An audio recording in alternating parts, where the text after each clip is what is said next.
할렐루야. 반갑습니다. 오늘은 18번째 강의죠.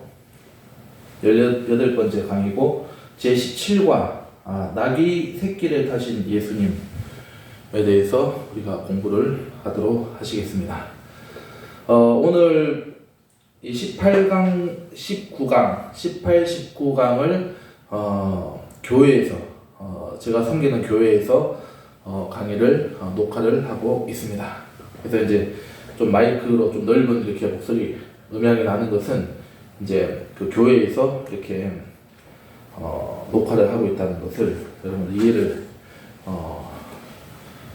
이제 숙지해 주시기 바랍니다.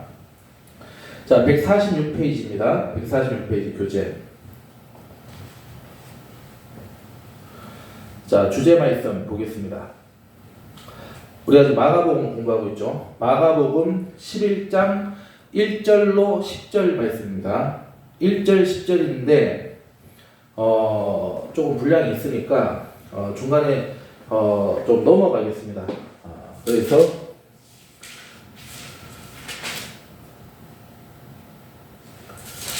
11장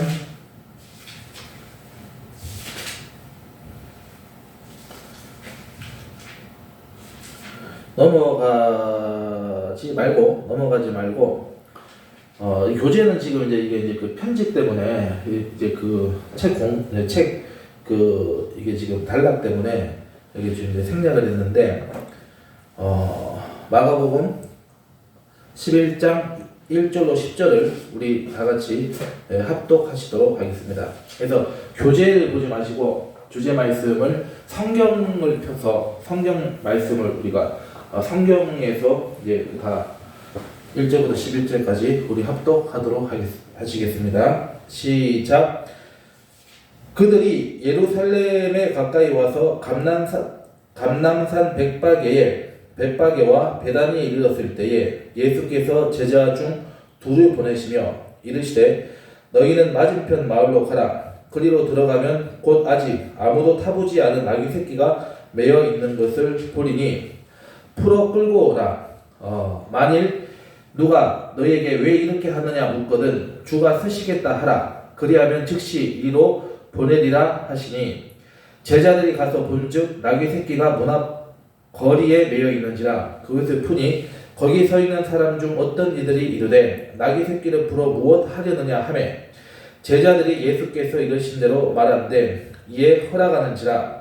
나귀 새끼를 예수께로 끌고 와서 자기들의 겉옷을 그 위에 얹어 놓음에 예수께서 타시니 많은 사람들은 자기들의 겉옷을 또 다른 이들은 이 들에서 벤 나뭇가지를 길에 펴며 앞에서 가고 뒤에서 따르는 자들의 소리 지르되 호산나 찬송하리로다. 주의 이름으로 오시는 이여 찬송하리로다. 오는 우리 조상 다윗의 나라여 가장 높은 곳에서 호산나 하더라. 예수께서 예루살렘에 이르러 성전에 들어가사 모든 것을 둘러보시고 때가 이미 저물매 12 제자를 데리시고 베다니에 나가시니라. 아멘. 자, 왜 오늘 이제 이 말씀을 이제 1절부터 11절까지 다 우리가 이제 읽었냐면은 그 맥락이 굉장히 그 연결이 되어 있고 이 맥락 자체가 하나의 이제 그 메시지가 되고 이제 하나의 스토리가 되기 때문에 이거는 좀 잘라서 이렇게 설명하기보다는 지금 이 상황이 어떤 의미가 있는지 그리고 우리에게 주님이 무엇을 말씀하시려고 하는지 본문에 다 담겨 있기 때문에 이렇게 다 읽게 되었습니다. 자, 147페이지로 넘어가셔서 말씀 펼치기부터 이제 보도록 하겠습니다. 자, 우리가 배워야 될 메시지는 우리가 이제 봐야 될 메시지는 뭡니까? 첫 번째가 겸손의 왕으로 오신 예수님이시다 하는 사실을 우리가 봐야 됩니다. 예수님은 인류 구원을 위한 십자가를 지시기 위해 예루살렘에 입성하셨습니다. 그런데 초라하게 짝이 없는 어린 나귀를 타고 입성하셨습니다. 예수님은 인류의 구세주이시며 만왕의 왕이셨지만은 세상의 왕이나 전쟁에서 승리한 장군처럼 말을 타고 앞뒤에 호위대를 세우고 나팔을 불며 입장하신 것이 아니었습니다. 가장 보잘것없는 나귀 새끼를 타고 초라한 모습으로 예루살렘에 들어가신 것입니다. 어린 나귀 새끼는 겸손, 낮음, 가난을 상징하는 동물로서 주로 평민들이 탔습니다. 나귀 새끼를 탄다는 것은 예수님이 과시하기 좋아하는 교만한 왕이 아니라 겸손한 왕으로 오셨음을 보여줍니다. 예수님은 이 땅에 왕으로 오셨지만 온 인류를 죄 가운데서 구원하시기 위해 가장 낮아지셨고 섬기는 종의 모습으로 하나님의 뜻을 행하시다 십자가에 달리셨습니다. 십자가를 지시기 전날 밤에도 제자들의 발을 씻기시며 제자들에게 친히 섬김의 본을 보여주셨습니다. 나귀 새끼를 타고 입성하신 예수님의 모습은 자기 목숨을 많은 사람의 대속물로 내주는 섬김의 본을 우리에게 보여줍니다. 되겠죠. 자, 거기 말씀을 우리가 보겠습니다. 요한복음 13장입니다. 요한복음 13장 14절에서 15절 말씀입니다. 요한복음 13장 14절로 15절 말씀을 우리 다 같이 합독하시겠습니다. 시작. 내가 주와 또는 선생이 되어 너희 발을 씻었으니 너희도 서로 발을 씻어주는 것이 옳으니라. 내가 너희에게 행한 것 같이 너희도 행하게 하려 하여 본을 보였노라. 아멘. 주님께서는 바로 아버지의 뜻을 이루기 위해서 그리고 성령님을 의지하셔서 성령님의 인도함에 온전히 순종하셨습니다. 그리고 하나님의 말씀을 온전히 이루어 주셨습니다. 그러한 겸손과 이 순종의 본을 그분의 생애를 통해서 우리에게 남겨주신 것은 바로 우리의 삶도 하나님 앞에 우리가 늘 겸손하고 우리가 낮고 이 부족한 그런 우리들의 어떤 모습과 그런 진심을 가지고 우리가 하나님을 섬기고 또한 이웃을 사랑해야 된다라고 하는 사실을 가르쳐주고 있는 것입니다. 그렇기 때문에 지금 주님께서는 이제 왕으로 분명히 예루살렘에 입성을 하셨습니다만 그 왕이라고 하는 것은 제자들이 사실은 이 생각했던 그런 왕의 모습 혹은 이스라엘 백성들이 어떤 메시아에 대한 어떤 그 이 잘못된 그런 그 기대 그리고 그들이 생각했던 어떤 그 왕의 모습과는 이제 그 달랐던 모습으로 오셨다는 것을 우리가 알 수가 있습니다. 무슨 얘기입니까? 이거는 바로 주님께서는 섬기러 오셨다. 그리고 아버지 하나님의 뜻을 이루기 위해서 오신 하나님의 종으로서 이 땅에 오셨다라고 하는 것. 그리고 그러한 예수님의 그러한 진심, 진정성, 그리고 그러한 예수님의 그러한 그 존재 그 자체를 이 나귀 새끼를 타고 이제 그 예루살렘에 입성하시는 모습을 통해서 바로 예수님은 지금 이 땅에 무엇 때문에 오시고 그리고 예수님이 이루시고자 하는 그 이스라엘 나라라고 하는 하나님의 나라는 어떤 나라인지 정확하게 보여주고 있다. 그리고 그분이 바로 그 제자들에게 3번에 걸쳐서 이제 고난받으시고 죽으셨다가 4일 만에 부활하신다는 그 예고를 정말로 성취하기 위한 그 여정에 이제 나섰다는 것을 우리는 알 수가 있는 것입니다. 그렇기 때문에 온 인류를 말씀으로 창조하시고 그리고 아버지 하나님과 성령님과 함께 온 인류를 통치하시는 우리의 통치자이신 그 예수님께서는 바로 우리를 구원하시기 위해서 우리가 받아야 할 모든 그 죄악과 저주와 그 고통을 그대로 지금 몸소 한 몸에 그것을 감당하셨다는 것을 우리는 생각을 할 때마다 우리는 하나님 앞에 감사하지 않을 수 없는 것입니다. 자, 그러면 이제 Q&A를 보겠습니다. 만왕의 왕이신 예수님이 예루살렘에 입성하시면서 나귀 새끼를 타신 것은 무엇을 의미하나요? 그 의미가 뭐냐? 자, 보겠습니다. 나귀 새끼를 타고 입성하신 예수님의 모습은 세상에 군림하는 왕이 아닌 겸손의 왕으로 오신 것을 우리에게 보여줍니다. 즉 예수님의 그 겸손하심, 그 예수님의 그 낮고 그 겸비한 그 모습을 통해서 이분이 얼마나 하나님의 말씀에 온전히 순종하시고 하나님의 그 사랑을 우리에게 증거해 주셨는지를 우리는 다시 한번 알 수가 있는 것입니다. 또다시 우리가 로마서 5장 8절 말씀이 생각이 나야 되는 것입니다. 자, 그 다음 두 번째 순종의 은혜에 대해서 알아보도록 하겠습니다. 예수님의 그 순종은 우리에게 그 자체로 은혜가 되고 또 순종을 통해서 우리에게 이 은혜의 열매가 주어진다는 사실을 우리는 알 수가 있습니다. 148페이지입니다. 예수님이 예루살렘에 입성하실 때 예수님은 제자들에게 맞은편 마을로 들어가 아직 아무도 타보지 않은 나귀 새끼가 메어 있는 것을 보시고 보면 풀어서 끌고 오라고 하셨습니다. 만일 누가 왜 이렇게 하냐고 물으면 주가 쓰시겠다라고 하면 즉시 이리로 보내줄 것이라고 말씀했습니다. 누가복음에 보면 그 임자들이 나와서 이 나귀 새끼를 왜 가져가냐고 항의하는 장면이 누가복음 19장에 기록이 되어 있습니다. 자, 그런데 주가 쓰시겠다고 하자 그들이 아무런 토를 달지 않고 내어줍니다. 이것이 바로 하나님이 기뻐하시는 순종의 모습입니다. 제자들이 나귀를 얻는 과정은 예수님이 알려주신 그대로 성취되었고 이는 전지전능하신 그분의 신적 권위를 보여줍니다. 주가 쓰시겠다라는 표현 또한 만물에 대한 왕의 권위를 나타냅니다.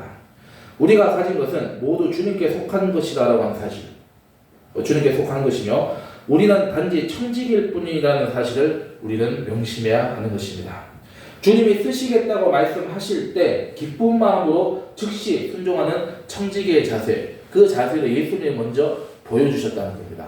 이 예수님의 이 마음과 이 자세와 이 순종이 바로 우리의 삶이 되어야 된다는 것을 우리는 명심해야 되겠죠. 자, Q&A 보겠습니다. 나귀 새끼 주인 주가 쓰시겠다는 한마디 어떻게 반응을 하였습니까? 허락하였다. 허락하여서 즉시 나귀 새끼를 보여주었다. 이렇게 할 수 있는 겁니다.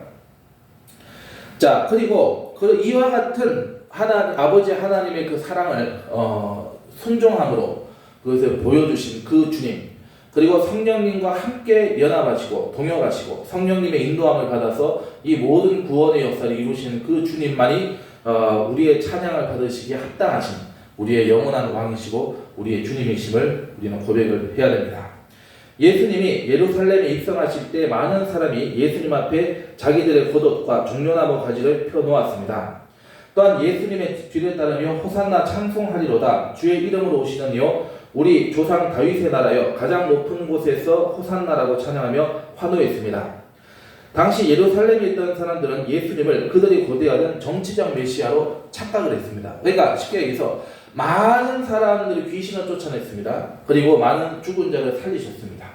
그리고 많은 이들을 구원하는 모습을 보면서 이스라엘 백성들 가운데에서도 저분이 진짜 우리의 메시아구나, 저분이 우리의 구원자이시구나, 하나님의 독생자이시고 약속된 하나님의 어린 양이시구나라는 것을 알았다는 거죠. 그런데 그렇게까지는 이제 어느 정도 이제 마음이 생각이 도달을 했는데 어떻게 되는 거예요? 그러면 그분을 온전히 모셔드리고 그분만을 원해야 되는 거예요. 우리가 12의 혈류증 하던 여인은 그 예수님 존재 자체를 온전하게 찾았잖아요. 온전하게 그분을 원했잖아요. 그리고 그 믿음을 통해서 그의 옷자락에 손을 대었을 때 하나님의 그 믿음이 하나님의 능력을 나타냈다는 것을 봤잖아요. 그런데 많은 사람들은 심지어는 제자들조차 뭔가 예수님이 이제 예수님이 그분 이제 메시아 그분이 맞는 것 같아. 근데 그러면 저분이 이제 한 칼에 한 방에 이 정치적인 이 혁명을 일으키고 이 이스라엘 백성들을 조직화해가지고 골개하게 하시든지 아니면은 로마 제국을 그냥 박살을 내버리든지 전쟁을 해가지고 전쟁에서 그냥 승리해서 독립전쟁에 그냥 영웅으로 막 우리를 인도하시든지 아니면은 우리에게 그냥 큰 권세를 하나하나 주시겠지. 이런 생각들을 가지고 있었다는 거죠. 그러니까 그렇게 생각을 하고 지금 호산나 찬양을 하던 그 동기를 가진 백성들이 대다수였다는 거예요. 정말 저분이 어떤 오신 이유가 뭔지, 저분이 이루시는 구원이 뭔지, 저분이 이루는 그 이스라엘 그 하나님의 나라는 어떤 나라인지, 어떻게 저분을 이루실 것인지에 대해서 집중하거나 하나님의 말씀이 어떻게 이루어지는지를 집중하지 않았다는 거예요. 제자들도 마찬가지예요. 그렇기 때문에 우리가 찬양을 한다, 하나님을 찬양한다는 그 의미 속에는 어떤 의미가 있냐? 바로 예수님의 순종.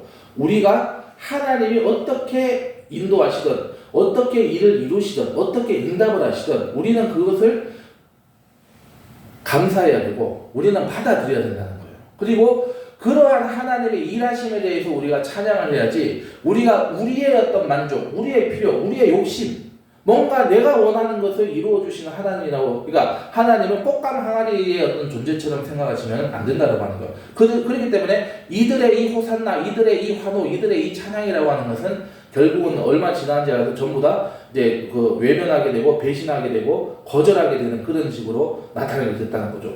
제자들도 도망갔다는 거죠. 심지어는 배신했다는 말이죠.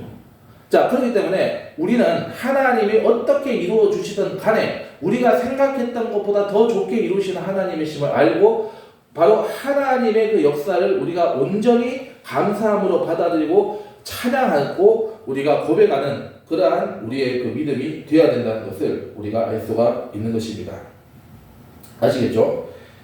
자, 그들은 메시아, 이제 본문에서 설명하고 있죠. 그들은 메시아 예수님이 로마를 무찌르고 승리할 것이며 그로 인해 그들은 다윗의 왕 때의 영광과 번영을 다시 누리게 될 것이다. 이게 다윗 왕국이 이제 그 이 땅에서 이제 예루살렘에서 다시 회복이 될 것이다. 이렇게 이제 생각을 했던 것이죠. 그러나 예수님은 이스라엘 민족에게 정치적 해방을 가져다 주기 위해서 오신 것이 아니라고 하는 것입니다. 모든 인류를 죄에서 구원하시기 위해 이 땅에 오셨습니다. 예수님의 예루살렘 입성은 철저하게 십자가 고난을 위한 입성이었습니다. 인간적으로 보면 예수님의 입성은 십자가의 죽음으로 실패한 것처럼 보일 수 있습니다. 그러나 죄로 인해 영적으로 죽고 사탄에 사로잡힌 모든 사람을 구원하는 승리의 입성이었습니다. 십자가에서 진정한 승리와 구원을 이루셨기 때문에 예수님을 믿는 우리 모두가 구원을 받게 된 것입니다. 그러므로 우리는 주님 앞에 진정한 찬양과 영광을 돌려야 합니다. 그러니까 우리가 이제 그 진정으로 찬양과 존귀 영광을 하나님께 올려드리는 이유는 첫 번째, 하나님만이 하나님의 방식대로 하나님의 계획대로 그것을 하나님의 말씀을 이루신다고 하는 것. 우리가 그것을 순종함으로 찬양해야 된다는 것 첫 번째 의미고, 두 번째 의미는 뭐냐? 바로 이스라엘 민족과 온 인류를 구원해 주시기 위해서, 구원하시기 위해서 우리들이 받아야 될 모든 죄악과 저주와 심판과 그 죽음을 대신 당하셨다라고 하는 거죠. 그렇기 때문에 이 땅에서의 정치적인 해방자, 정치적인 카리스마, 정치적인 어떤 무슨 막 권력을 가지고 막 하는 그런 거는 전부 다 허상에 불과한 거예요. 그렇게 해가지고 인간의 어떤 구원이 나타나지 않습니다. 인간 해방되지 않습니다. 그렇게 한다고 우리의 삶이 나아지지 않아요. 그 어떤 정치인이 표현했던 거죠. 살림살이 나아진다. 뭐 살림살이 나아지었으면 그런 뭐 질문을 하셨던 분도 계셨는데, 진짜 그렇게 한다고 우리의 살림살이가 나아지는 게 아니에요. 우리가 부자 되는 거 아닙니다. 부자 되는 것도 하나님의 영광을 위해서 부자가 되어야 되는 거예요. 우리가 무엇을 하든지 간에 하나님의 영광을 위해서 하는 것이 되어야 되는 것인데, 그런 모습을 우리는 제자들에게서, 이스라엘 백성들에게서 찾아보기가 좀 어렵다는 거죠. 그러면 우리는 달라야 된다는 거죠. 우리는 이렇게 하면 안 된다는 겁니다.